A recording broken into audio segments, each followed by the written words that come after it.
Israel is again attacking the Gaza Strip. The shaky ceasefire has ended. We'll examine Trump's response to this scandal and what to expect next. Real street fighting has erupted in the U.S. amid protests at Kings Park against Trump.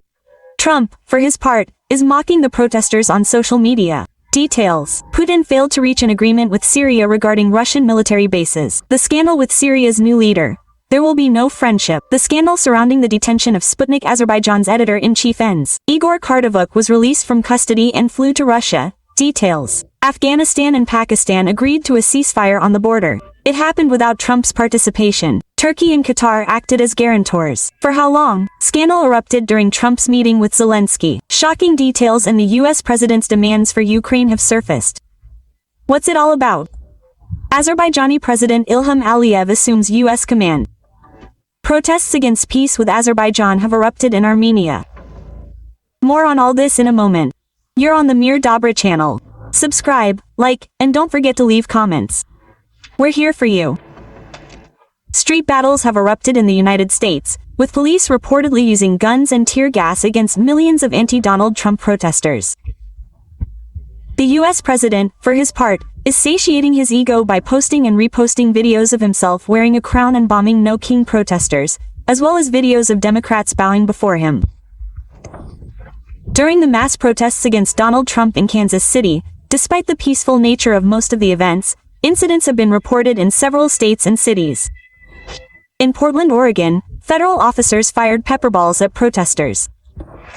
In Denver, Colorado, several protesters were arrested for refusing to disperse. Earlier, there were reports of a shooting in Salt Lake City, Utah, and a driver driving into a crowd in Virginia. The protests continue, and we are closely monitoring the situation. The ceasefire has broken. The Israeli Air Force has begun striking the center of the Gaza Strip. Israel reports that the IDF is carrying out the strikes in response to Hamas's attack on Israeli troops in the Rafah area. The IDF has declared a grave violation of the ceasefire by the Palestinian group Hamas and has launched strikes in the Gaza Strip.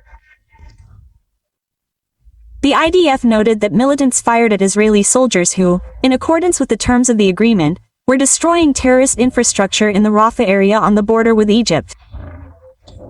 A 26-year-old major and a 20-year-old staff sergeant were killed. Hamas has denied any involvement in the Rafah incident and is adhering to the ceasefire. Since the agreement came into effect, 51 Palestinians have been killed and another 150 wounded. The IDF has begun retaliatory strikes to eliminate the threat and eliminate tunnels and other military installations used by Hamas.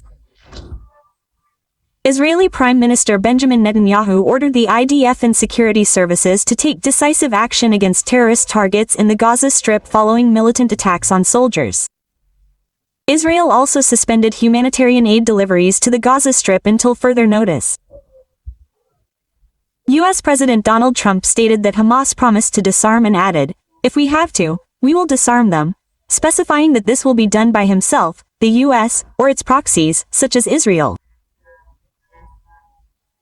The international military contingent for the Gaza Strip is expected to be led by Egypt, while Azerbaijan, Indonesia, and Turkey will send significant numbers of troops. Putin failed to reach an agreement with Syria regarding Russian military bases. The fate of 2 Russian military bases in Syria remains unresolved, despite the recent visit to Moscow of Hamas leader Ahmed al-Ashar and Russian President Vladimir Putin's offer of friendship. The countries are currently discussing a revision of the agreements, including on this issue, said Syrian Foreign Minister Assad Ashabani.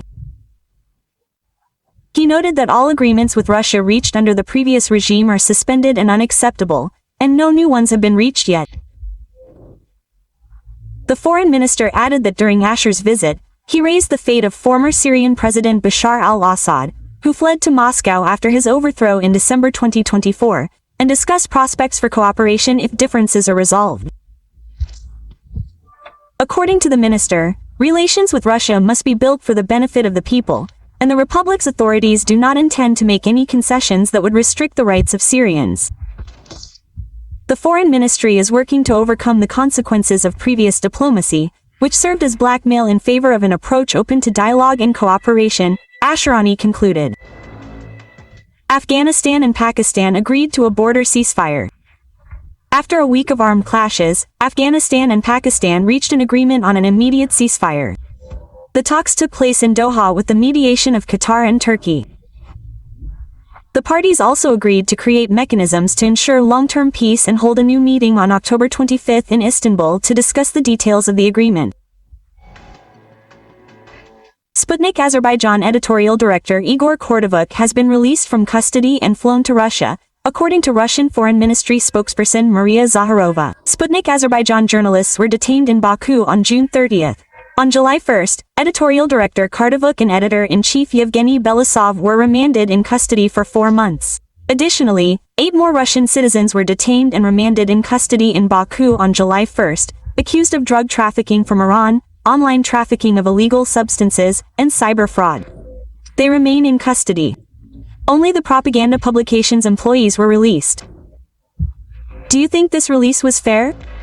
Cooperation between Azerbaijan and the United States is deepening. Azerbaijani President Ilham Aliyev received commander of the U.S. Central Command and Navy Admiral Brad Cooper. During the conversation, the development of bilateral relations between Azerbaijan and the United States was noted with satisfaction. Recently, an exchange of views took place on prospects for cooperation in the military and military technical spheres.